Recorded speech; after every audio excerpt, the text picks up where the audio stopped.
오늘 말씀은 에스겔 13장인데 에스겔 13장 거짓 선지자에 대한 심판ye언입니다. 거짓 선지자라고 그러면은 선지자 노릇하고 예수님께서도 그런 얘기를 했죠. 제가 주의 이름으로 선지자 노릇하고 귀신도 쫓았습니다. 하지만 내가 너희를 도무지 알지 못한다 이런 말씀도 하셨는데 선지자라는 얘기는 하나님 말씀을 맡은 자를 얘기하는 거예요. 예언할 때도 그 예언이 미리 예자라기보다는 맡을 예자라고 이해하는 것이 훨씬 더 예언에 대한 그 성격을 이해하는데 좋을 거예요. 그러니까 의미가 있다 해야 되나? 하여튼 예언에 대해서 우리가 그 인식을 가지고 이해하는데 훨씬 더 이해가 쉬울 거라는 얘기죠. 맡을 예죠. 그러니까 하나님의 말씀을 맡았기 때문에 그 말씀을 그대로 전하는 것이 선지자라는 거죠. 제사장은 하나님과 우리 일반 백성들을 사이에서 중재를 해주는, 우리 인간의 입장에서 하나님께 드려지고 하나님께 예배를 드리는, 예물을 드리는 이런 역할을 하는 것이 제사장이라고 그러면은, 선지자는 하나님의 말씀을 우리 백성들에게 전하는 자들이 이제 선지자들인데, 누가 그런 비유를 하더라고요. 선지자 그러면은 맡을 예자라고 해서 예를 들어 가지고 은행에 내가 500만 원을 이렇게 예금을 했어요. 500만 원을 맡겼다는 거죠. 그러면은 찾을 때 얼마를 찾을 수 있나요?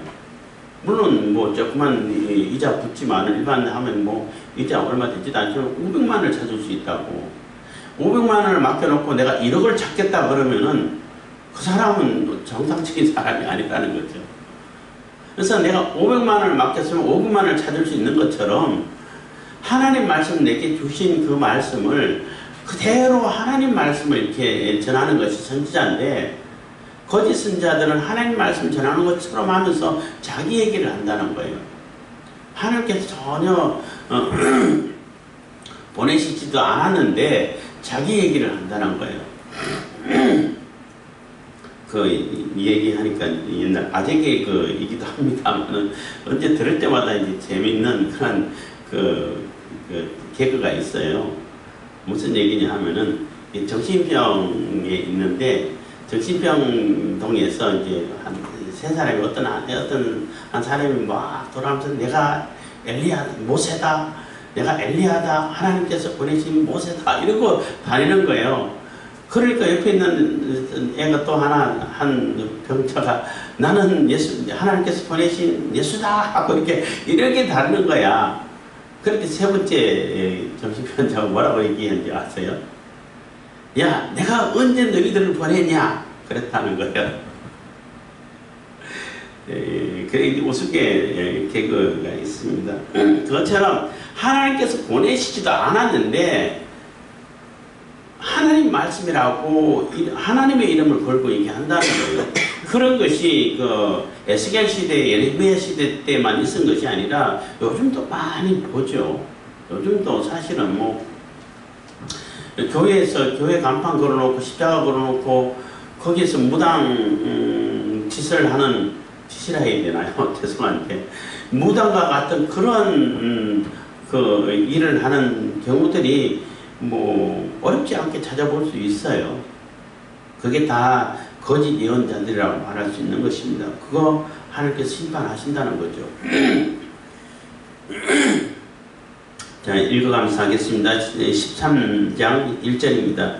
에스겔 13장 1절. 여호와의 말씀이 내게 임하여 가라사대. 그래서 여호와의 말씀이 내게 임하여 가라사대 한 얘기는 당연한 것이 아니야 하지만은 여호와의 말씀이 임했기 때문에, 에스겔에게 임했기 때문에 그 말씀을 그대로 전한다는 거예요.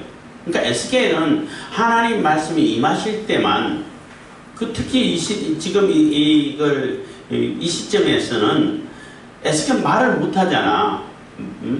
벙어리를 만들어 놨다고 하나님이 혀를 이 천장에 붙이게 만들어가지고 말을 못하게 만들어 놨어요. 그래서 하나님 말씀이 임할 때, 하나님 말씀 전할 때만 말이 혀가 정상적으로 돌아와. 그렇기 때문에 에스겔이 말하는 것은 사람들이 볼 때 처음에는 뭐 쟤 왜 저러냐 하고 에스겔도 굉장히 불편했겠죠. 근데 어느 정도 적응이 되고 시간이 지나면은 뭐 에스겔도 뭐 어느 정도 지나면은 더 편할 수가 있어요. 왜냐하면은 물론 아무리 편해도 말을 할 수 있을 때만큼 편하지는 않겠지만은 하나님, 그러니까 에스겔이 또렷하게 말이 들릴 때는 저거 하나님 말씀인데 이렇게 사람들이 쉽게 분별할 수 있게 되어버렸다는 거죠. 이 당시 때는. 그래서 에스겔이 말하면 다 귀를 기울일 수밖에 없는 그런 상황인데도 불구하고 귀를 안 기울이죠. 그게 문제가 되는 겁니다. 어쨌든 에스겔에게 하나님 말씀이 임했습니다. 2절 그 말씀이 뭐냐면 인자야 너는 이스라엘에 예언하는 선지자를 쳤어 예언하되 자기 마음에 나는 대로 예언하는 자에게 말하기를 너희는 여호와의 말씀을 들으라 해서 하나님 말씀이 에스겔에게서 임하는데 거짓 선지자들에게 그러니까 이스라엘이 예언하는 선지자 여기서는 거짓 선지자라는 표현은 안 나옵니다만은 예언하는 선지자들에게 친다는 얘기를 경고하라는 얘기예요. 그 심판이 임할 것이라고 그들에게 책망하듯이 예언하라는 것입니다. 책망하면서 자기 마음에 나는 대로 예언하는 자에게 하는 것이 문제가 되는 거예요. 그러니까 내 생각에 내가 생각나고 내가 이렇게 됐으면 좋겠다. 이런 상황이 벌어졌으면 좋겠다. 라고 하는 것을 하나님 말씀에 갖다 붙여가지고 얘기한다는 거예요. 그럴 경우가 많아요. 저도 과거를 돌아보면은 그런 경우가 이런 경우가 그런 경우가 없다. 그래서 내가 나름대로 막 이게 구상을 하고 상상을 하고 또 이렇게 되면 참 이렇게 아주 좋게 되겠다. 이렇게 이제 생각될 때 이게 하나님의 뜻인가 보다. 이렇게 생각할 때가 종종 있었는데 그리고 지나고 되면 하나도 안 맞아. 그건 내 생각이었나 보다.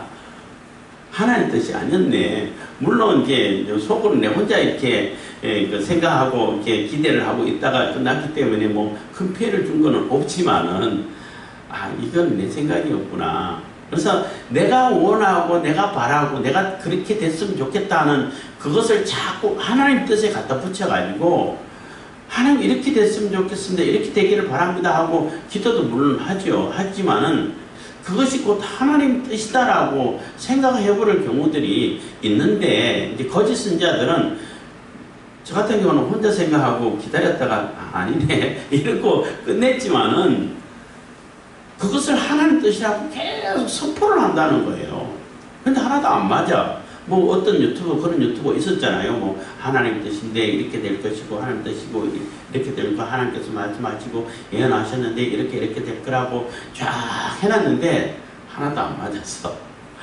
하나도 안 맞았어. 그래서 너무 민망해가지고 동영상 다 내리고 뭐 이렇게 되고 나도 그 다음부터 이제 구독도 다 끊고 뭐 더 이상 안 보게 됐는데 요즘 어떤지는 모르겠습니다만은 그런 경우들이 아직도 있어요. 그래서 아무데나 가가지고 아무데나 하나님의 뜻이야. 아무데나 자기 마음대로 이렇게 생각나는 대로 막 얘기해놓고 이게 하나님의 말씀이야. 이러면 안 된다는 거예요. 근데 안 되는 정도가 아니라 하나님께서 그거 반드시 심판하시겠다는 거예요. 그거에 우리가 두려움을 가져야 돼요. 그래서 아무데나 하나님의 뜻이다 이렇게 갖다 붙이면 안 되고 그러면은 요즘 시대에 우리 하나님의 말씀인지 아닌지를 어떻게 분별하냐.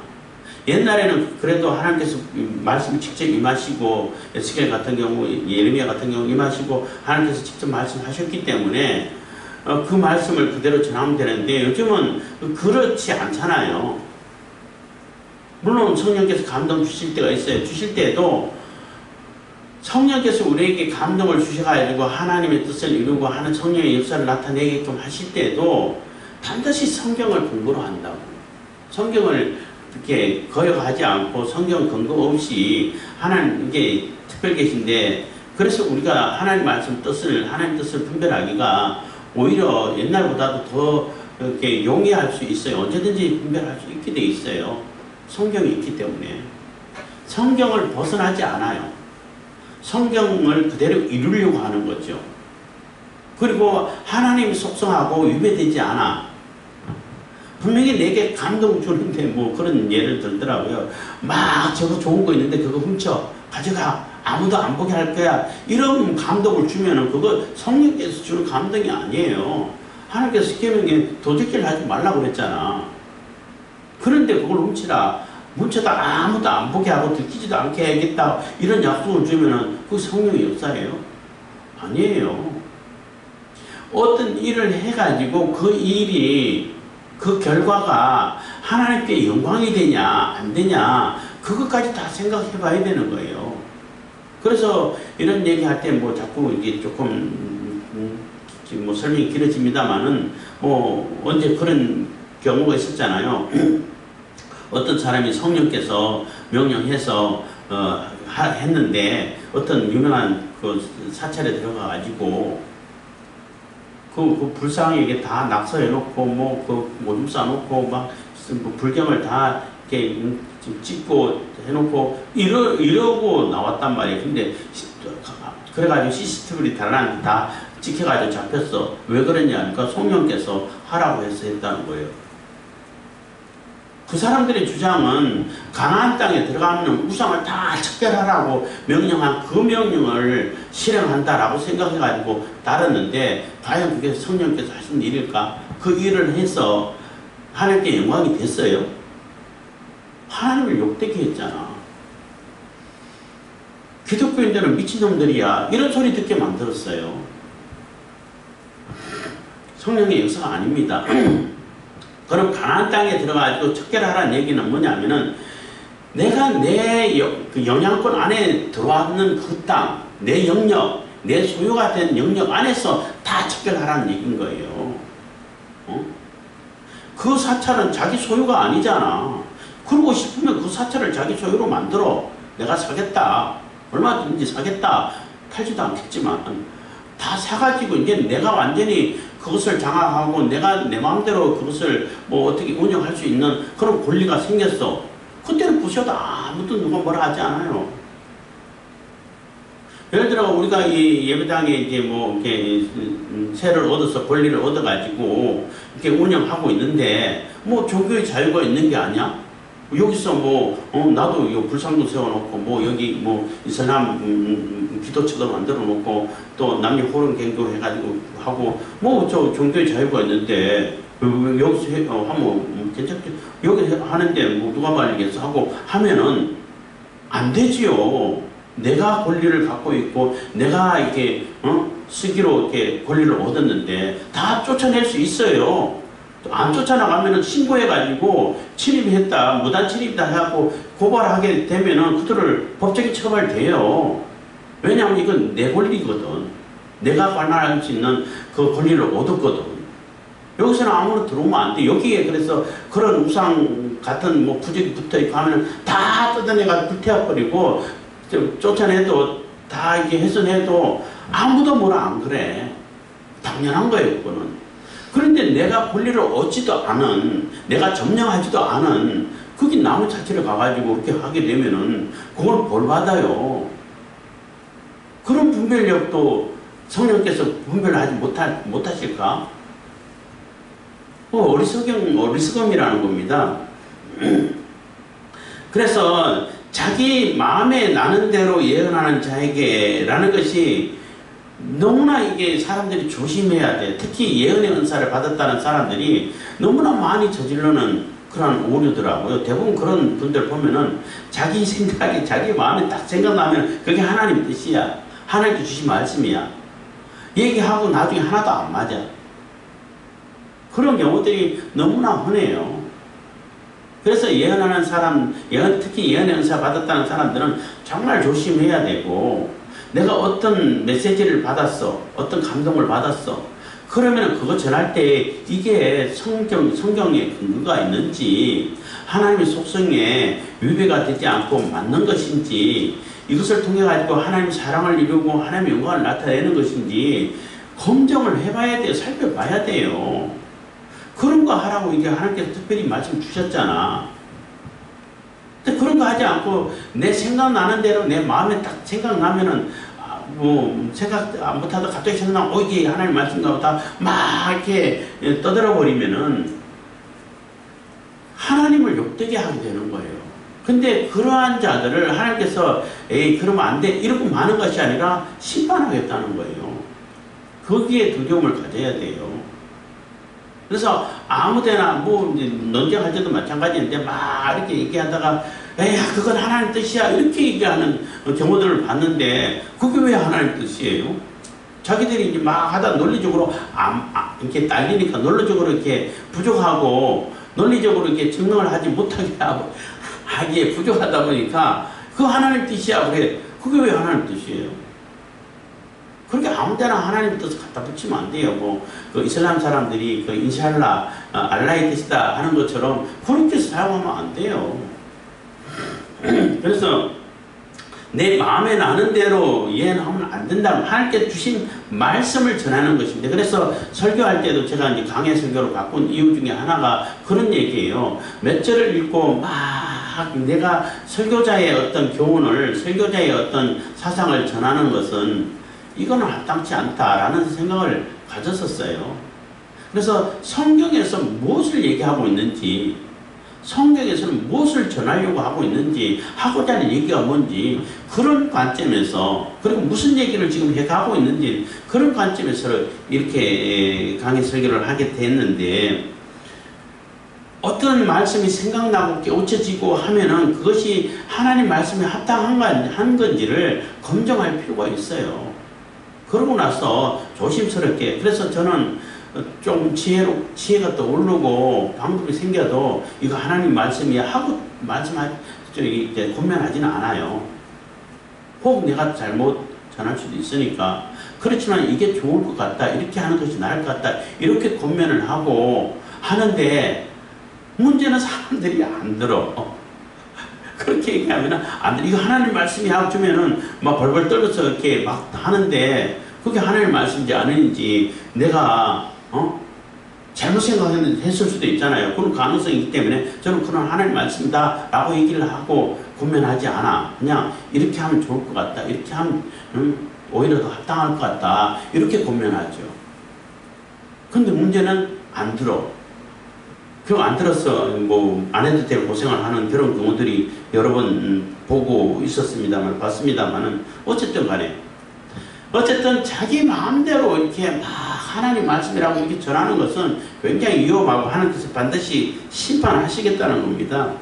그래서 이스라엘이 예언하는 선지자를 쳤어 예언하되 한 얘기는 그 경고를 하라는 겁니다. 심판하시겠다는 거죠.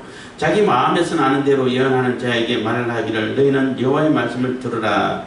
3절 주 여호와의 말씀에 본 것이 없이 자기 심령에 따라 예언하는 우매한 선지자에게 화가 있을진저. 그래서 본 것도 없고 하나님 말씀 들은 것도 없고 깨달은 것도 없고 이러면서 자기 마음대로 자기 마음에 자기 생각에 그것을 뭐 따라가지고 하나님 말씀이라고 전하는 이런 예언자는 우매한 어리석다는 거예요. 굉장히 어리석은 자들이라는 겁니다. 그리고 화가 있을 거라는 거죠. 4절입니다. 이스라엘아 너희 선지자들은 황무지에 있는 여우 같으니라. 그래서 너희 그 선지자들은 황무지에 있는 여우 같다는 얘기는 그 뭐 자칼이라고 이렇게 영어 성경으로 번역을 대체적으로 하고 있는데, 이 여우들은 때로 모여 있다가 조금 약한 동물이 있으면 채찍이 가지고 잡아먹고 헐떡고, 또 뭐 그 아가서에 보면은 포도원을 하는 여우를 잡으라 이런 표현도 나오는데 자꾸 담을 허물고 헐고 남을 헐떡고 잡아먹고 이렇게 괴롭히고 이런 존재밖에 안 된다는 얘기예요. 그런 존재에 대해서 이렇게 비유하는 것이 황무지에 있는 여우 같다. 그런데 그 왜 여우 같다라고 얘기하냐 하면은 5절입니다. 너희 선지자들이 성 무너진 곳에 올라가지도 아니하였으며 이스라엘 족속을 위하여 여호와의 날에 전쟁을 방비하려고 성벽을 수축하지도 아니하였느니라. 그래서 이 사람들은 말로만 예언하고 말로만 평안하다 하는데 성이 다 무너져 있어. 거기 가보지도 않아. 현장에 가지도 않아. 그리고 괜찮아. 하나님 다 지키실 거야. 아무것도 안 해도 돼. 뭐 성이 허물어졌든지 문이 열렸든지 다 부서졌든지 하나님께서 지키시는데 누가 들어와? 이렇게 전하고 있다는 거예요. 응? 성이 무너졌으면 빨리 고쳐야지. 문이 깨졌으면 빨리 문을 고쳐야지. 방비를 해야지요. 아무런 방비도 안 하고 하나님 다, 그럼 하나님 우리 종인가요? 아니잖아. 그래서 내가 방비하고 지키고 세울 것을 세워놓고 하나님 이거 같이 지켜주십시오. 이렇게 기도해야 맞는 것인데 하나님 다 알아서 하실 거야. 우리는 아무것도 안 해도 돼. 가만히 그냥 빈둥빈둥 놀아도 돼. 가만히 있어도 돼. 또 가만히 있으라고 그랬잖아. 가만히 있으라고 할 때는 그게 얼마나 무서운 얘기인지를 우리가 생각해야 돼요. 너희는 가만히 있었어. 내가 하나님 됨을 알지어다 한 얘기는 그게 와 되게 좋은 편한 얘기가 아니에요. 굉장히 무서운 얘기예요. 무슨 얘기냐면은 내가 할 수 있는 게 아무것도 없도록 만들어 놓는다고. 내가 할 수 있는 것은 티끌만큼도 없도록 만들어 완전히 절벽 끝에만 세워놓고 넌 가만히 있으라고 그래. 움직이면 떨어진다고. 그게 얼마나 무슨 얘기인지 아세요? 제가 경험해봐가지고 좀 아는데. 그래서 너희는 가만히 있어서 내가 하나님 됨을 알지어다를 아무 때나 갖다 붙여서 얘기하면 안 돼. 내가 할 수 있는 것은 해야 돼요. 하고 나서 하나님 같이 해주시고 이것이 더 허물어지지 않게 해주시고 이렇게 기도를 해야죠. 근데 이 거짓선자들은 하나님 평안하니까 성벽 무너지든지 말든지 담이 열렸든지 말든지 문이 깨졌든지 말든지 그냥 내버려 둬. 하나님 다 지키실 거야. 이러고 있다는 거예요. 그 얼마나 미신적이고 하나님을 모욕하는 것인지 우리 생각해야 돼요. 물론 그 당시에는 뭐 이렇게 비유를 이제 성벽에 비유하고 했지만은 우리 생각을 해보세요. 하나님 말씀이 다 무너지고 사상이 다 깨지고 자기 사상, 자기 이념으로 하나님 말씀을 뜯어고치려고 하고 이런 그래서 뭐 어떻게 하든 종교를 이용해가지고 자기의 이 욕심을 즐기려고 하는 경건을 이익의 재료로 삼는 그런 사람들이 있음을 보고도 고치려고도 안 해. 바로 잡아주려고 하지도 않아. 그것이 잘못됐다고 얘기도 안 해. 그리고 하나님 말씀이라고 얘기하는 거예요. 그거 하나님 심판하시겠다는 거죠. 그래서 이 사람들은 가보지도 않고 또 살펴보지도 않고 수축하지도 않고 그렇고 평안하다 얘기한다는 거예요. 6절입니다. 여호와께서 말씀하셨다고 하는 자들이 헛하는 것과 거짓된 점괘를 보며 사람으로 그 말이 굳게 이루기를 바라게 하거니와 여호와가 보낸 자가 아니라. 그래서 이 사람들은 또 이게 그 나름대로 근거를 얘기하려고 이게 옛날에는 이 당시 때는 그 뭐 이렇게 기름 덩어리를 물에 탁 뿌려가지고 기름이 어떻게 퍼지냐 그거 보고 또 이게 그 적개를 이렇게 찾고 또 동물들이 배를 갈라가지고 그 내장 간이나 뭐 이런 게 어떻게 위치됐냐 보고 또 뭔 적개를 얘기하고 뭐 그런 게 있다 그래요. 뭐 요즘 또 이제 짤을 쫙 흩어가지고 뭐 이렇게 또 전보는 그런 무당들 있잖아요. 그렇게 쫙 흩어가지고 공부를 흩어가지고 또 전보고 이렇게 했는데 이 선지자들도 그렇게 해놓고 봐봐 이렇게 움직이니까 타르 같은 것도 있잖아. 뭐 이게 카드 여러 가지 뭐 하는 게 그게 다 점치는 거잖아요. 근데 그거를 선지자들도 똑같이 하고 있다는 거예요. 그렇게 야 봐봐 이렇게 되니까 이게 하나님 뜻이야 이러고 얘기하고 있다는 것입니다. 그래서 헛하는 것과 거짓 점괘를 보며 한 얘기가 전혀 하나님 말씀하고 상관없는 것을 가지고 그들이 이렇게 얘기를 한다는 거예요. 그것이 하나님 말씀이라고. 뭐 신사도주의 뭐 할 때도 그리고 직통계지 이런 운동 요즘은 뭐 별로 안 그런 것 같은데 한동안 그게 굉장히 유행한 적이 있었어요. 성경이 이제 필요 없어. 성령께서 직접 얘기하시는데 성경이 왜 필요해? 성경 들고 가지도 않고 읽어보지도 않아. 그래서 이러고 있다가 성령께서 말씀하셨습니다 하고 쫙 자기 얘기를 해. 그런 경우들이 있었잖아요. 그런 경우 있어요. 그리고 자기는 신사도라는 거예요. 새로운 사도다. 하나님께서 직접 보내셨다는 거지. 그래서 하나님께서 직접 보내셨기 때문에 직접 내게 말씀해서 주시는 말씀이기 때문에 이 성경 필요 없다는 거지. 그거는 하나님께서 안 보내신다고. 성령이 바보입니까? 성령께서 감동해가지고 성경 써놓으시고 그거 이제 필요 없어. 이제 그거는 상관없어. 새로 줄 거야. 그러시겠어요? 성령은 절대 그러지 않아요. 심지어는 예수님께서 가르쳤던 그 말씀이 생각나게 해주시고 그 말씀을 근거로 감동을 하신다고. 그래서 예수님께서 가르쳐 주셨던 것을 다시 생각나게 하고 깨우쳐 주시고 감동하게 해서 쓴 것이 신약성경이란 말이에요. 구약성경은 그전에 또 이미 성령께서 감동하시고 쓰게 하셨고, 그래서 모든 성경은 하나님의 감동으로 된 것이다 할 때에 그 디모데에게 그런 얘기를 쓸 때에 그 성경은 구약 성경을 얘기하는 거예요. 아직 신약 성경이 완성 안 됐기 때문에. 그런데 성령께서 감동해 놓으시고 이제는 그거 필요 없어.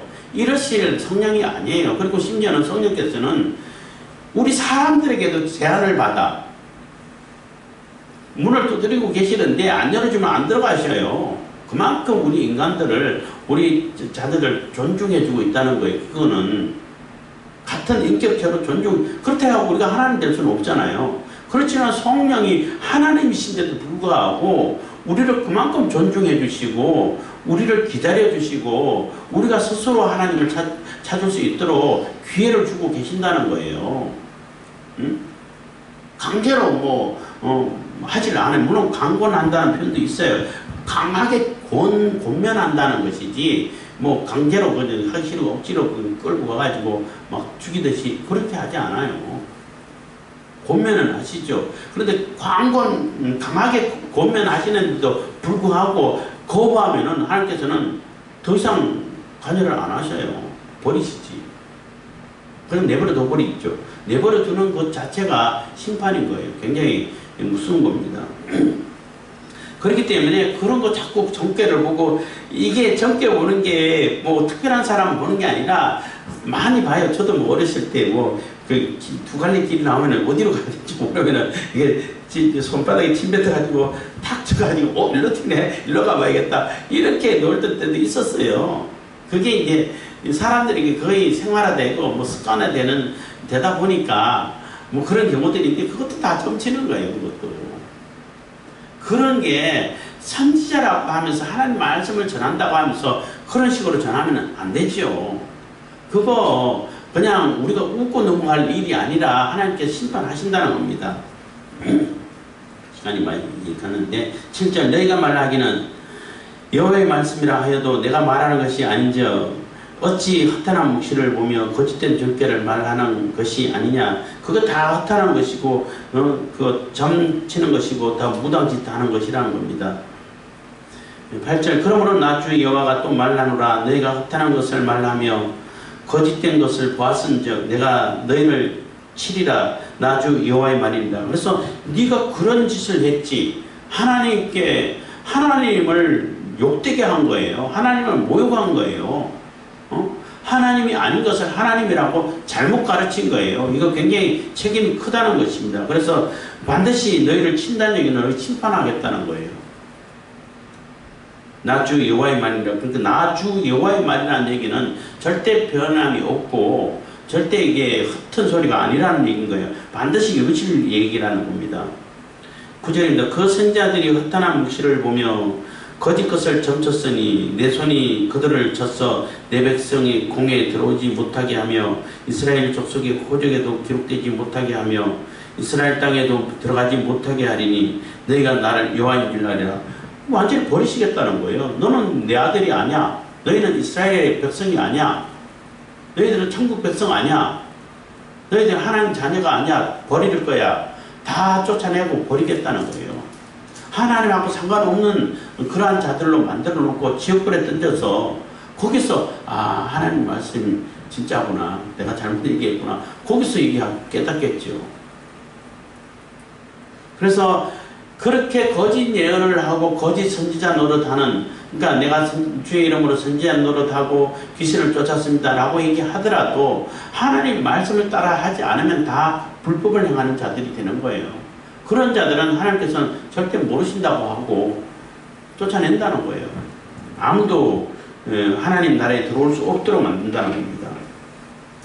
10절, 이렇게 칠 것은 그들이 내 백성을 유혹하여 평강이 없으나 평강이 있다 함이라. 혹이 담을 쌓을 때에 그들이 해치를 하는도다. 그래서 이렇게 칠 것은 그들이 내 백성을 유혹하여 평강이 없으나 평강이 있다 라고 자꾸 거짓말을 한다는 거예요. 아까 얘기했던 것처럼 점쳐가지고 자기가 그렇게 얘기를 하면서도 사람들이 그것도 그렇게 되게끔 되기를 바라게 만든다는 거예요. 그런 얘기가 있었는데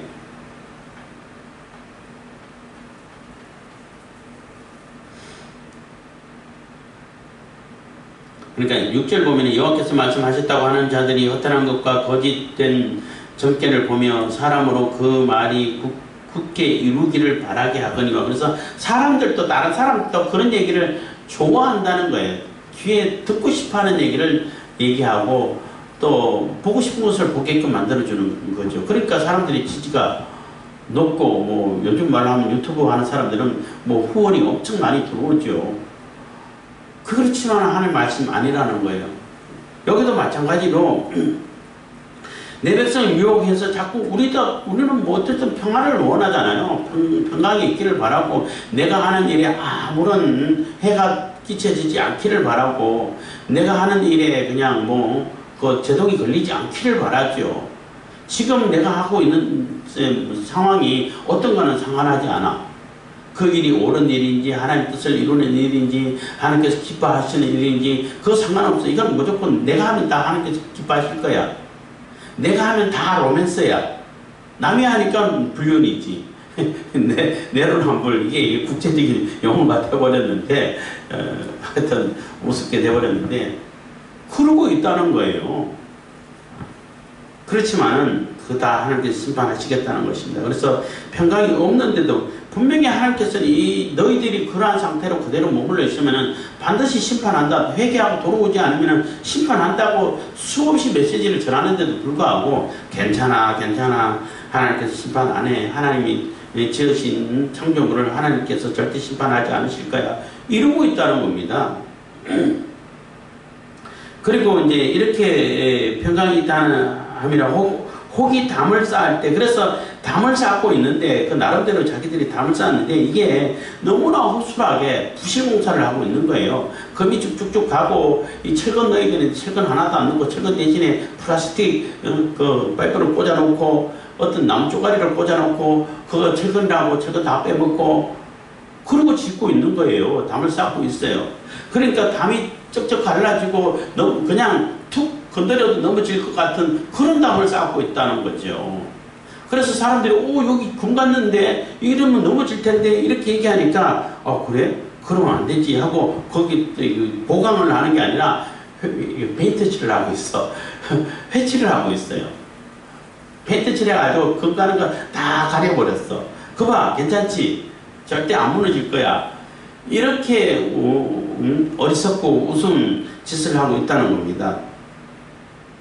11절 그러므로 너는 회칠하는 자에게 이르기를 그것이 무너지리라. 폭우가 내리며 큰 우박덩이가 떨어지며 폭풍이 열파하리니. 그래서 그냥 툭 건드려도 넘어질 담을 쌓아놨는데 툭 건드려서 넘어뜨리지 않고 하나님은 그게 더 어마어마한 폭우가 내리고 큰 우박덩어리가 때리고 뭐 우박덩어리 아니라 뭐 조그만 구슬 같은 걸로 툭 쳐도 무너질 정도로 허술하게 지어놨는데 큰 우박덩어리 생기고 폭풍이 열파한다는 얘기는 박살내버리겠다는 얘기예요. 산산조각 내버리겠다. 가루를 만들어버리겠다. 그러니까 엄청난 폭우가 나고 뭐 엄청난 우박이 떨어지고 뭐 폭풍과 이게 쏟아져가지고 부딪히면은 그 담이 견딜 수 있어요. 박살난다는 거죠. 그렇게 만들어주겠다는 거예요. 12절 그 담이 무너진 적 혹이 너에게 말하기를 그것에 칠한 회가 어디 있느냐 하지 아니하겠느냐. 그래서 다 무너지고 박살나면은 여기 페인트 칠하고 어디 갔어? 여기 담 쌓아놓은 거 어디 갔어? 이렇게 사람들이 물어본다는 거죠. 13절 그러므로 나 주 여호와가 말하노라. 내가 분노하여 폭풍으로 열파하고 내가 진노하여 폭우를 내리고 분노하여 큰 우박덩이로 해멸하리라 해서 하나님의 진노의 심판이 임하게 만들겠다는 거예요. 그래서 그들이 세워놓은, 그들이 너무나 허술하게 그냥 평안하다 세워놓은 그 별로 뭐 가치도 없는 그런 담 다 부수겠다는 거죠. 심판하시겠다는 겁니다. 심판해도 아주 뭐 박살내버리겠다는 거예요. 요만큼 게 흔적도 안 남겨놓고 다 없애버리겠다는 거죠. 다 부셔버리겠다는 겁니다. 14절 회칠한 담을 내가 이렇게 해파여 땅에 넘어뜨리고 그 기초를 드러낼 것이라. 담이 무너진 적 너희가 그 가운데서 망하리니 나를 여호와인 줄 아니라. 그래서 결국은 그 가운데서 망하겠다는 거예요. 망하게 만들겠다는 거죠. 그리고 다 그 자기들이 세워놓은 담이 다 무너졌는데 여기 담이 있어. 이제 절대 이게 튼튼해. 이 담이 있으면 아무도 못 들어와. 아무도 침범을 하지 못해. 이렇게 광고를 했는데 하나님께서 그 폭우를 보내가지고 엄청난 목들을 보내고 다 붙여 없어져 버렸어. 근데 이제 뭘로 주장할 거야? 응? 뭘로 주장하겠냐는 거죠. 그래서 이 당시 거짓 선자들이 평안하다, 절대 예루살렘은 안 무너져, 하나님이 지키시는 성이야, 하나님 성전이 있는 곳인데 어떻게 누가 감히 거기 들어와, 이렇게 담을 쌓아놨단 말이에요. 그게 너무나 허술한 담이라는 거죠. 다 이미 금이 직접 가 있고 건들기만 해도 슬쩍 밀기만 해도 넘어질 담을 쌓아놓고 그거 다 금이 가고 넘어지고 너무 부실한데 얘기하면은 거기 페인트칠을 잔뜩 해가지고 가려놔. 페인트칠 하니까 오 좋은가 보다, 괜찮은 보다 이러고 있는데 폭풍우가 쏟아지고 우박이 떨어지면 그거 남아있겠어요? 결국은 다 이제 뭐 예루살렘도 다 망하고 점령당하고 심지어는 하나님 성전까지 다 무너져 버렸잖아요. 그때 가지고 이 거짓 선지자들이 뭔 얘기를 해요?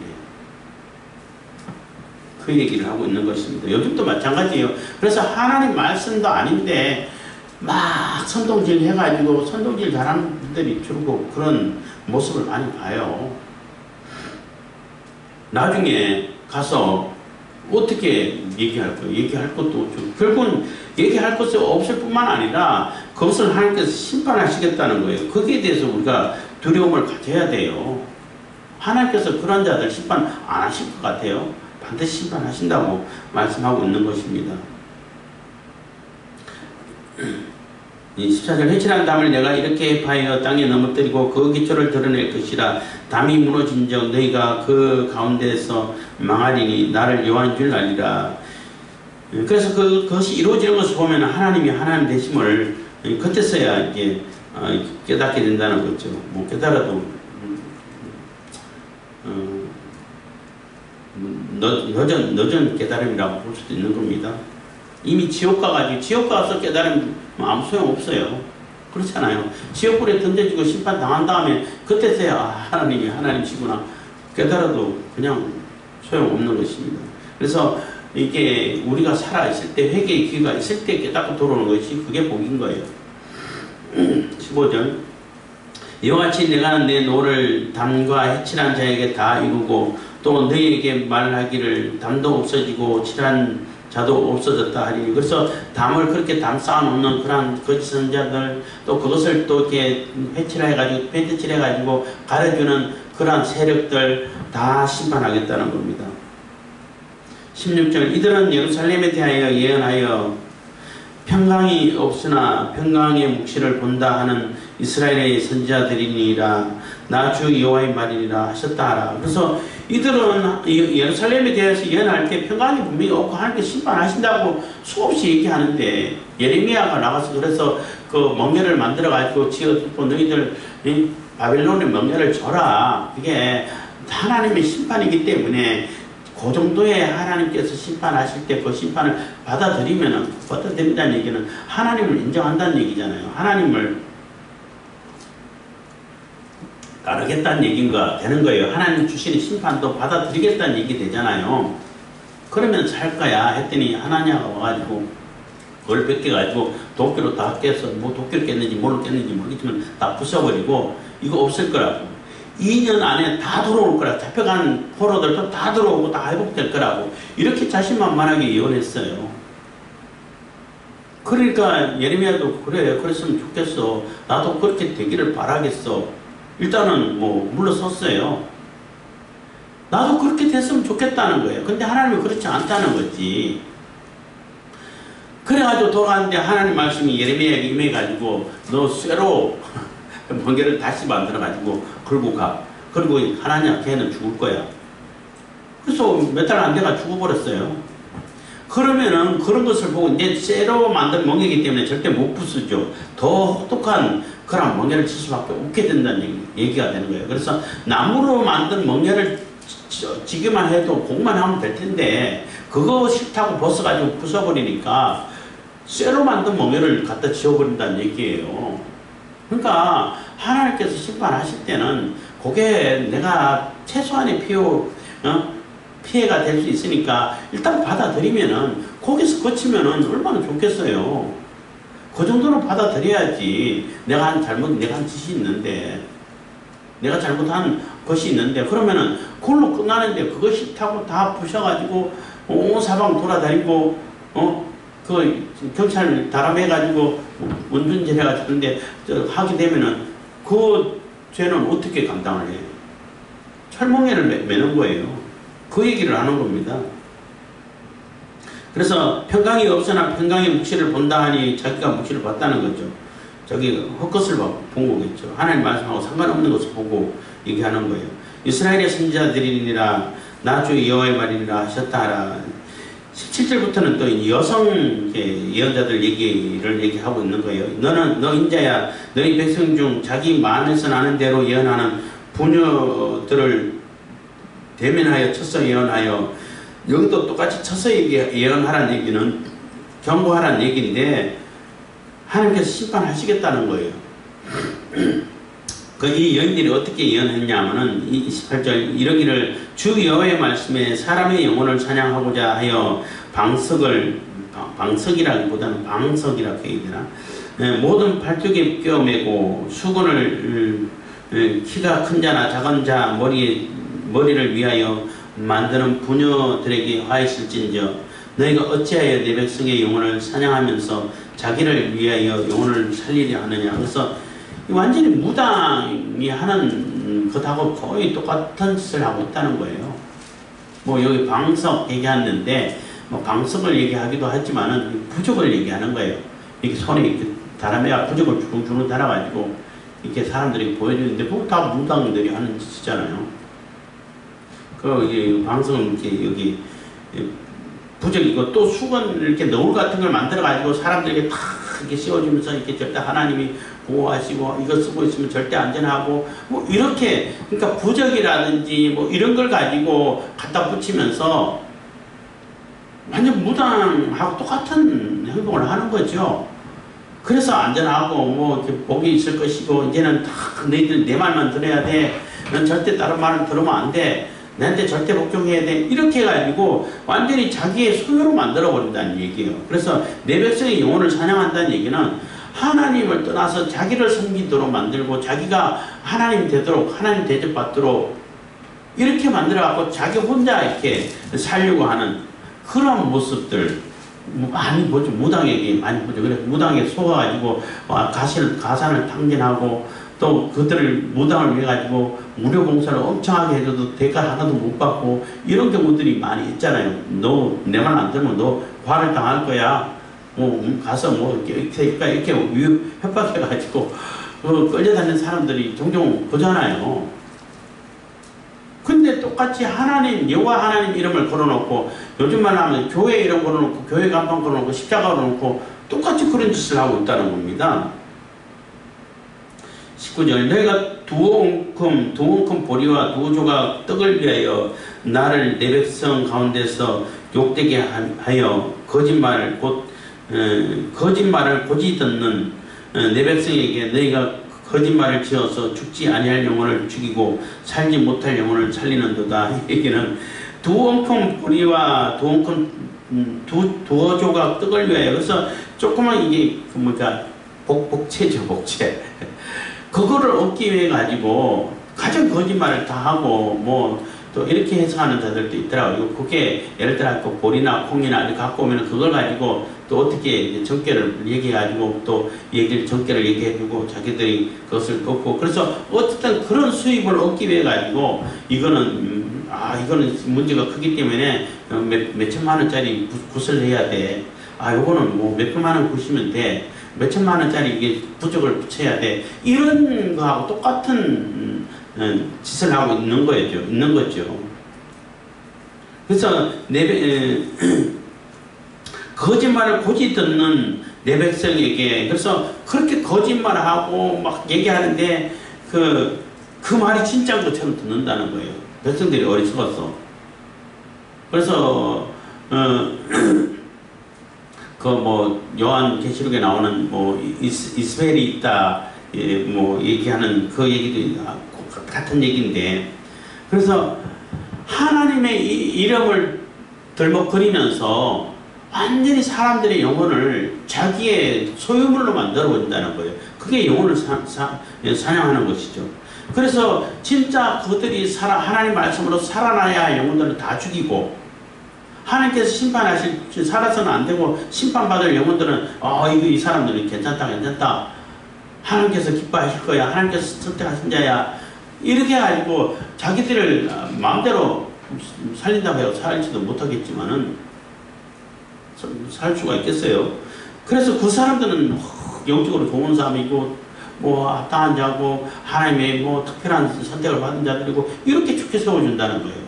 하나님 보실 때는 완전히 심판받을 자들인데, 그래서 하나님 보실 때 정말로 그 영혼들이 살아나야 되고 백성으로 다시 해야 될 그러한 백성들 어리석어서 그대로 몰려가겠지만, 그런 자들은 영혼들은 다 죽게 만들고 또 절대 사람들은 하나님께서 심판하실 자들인데 너희들은 하나님 선택받아서 하고 막 부추겨가지고 다 심판받죠. 그런 일을 하고 있다는 것입니다.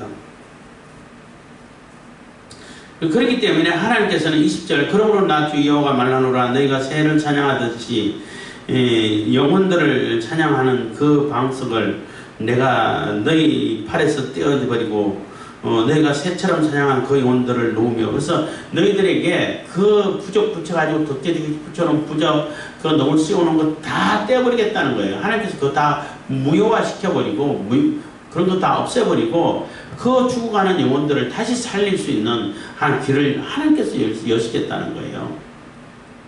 그래서 예수님께서 오셔가지고 직접 문을 여셨죠.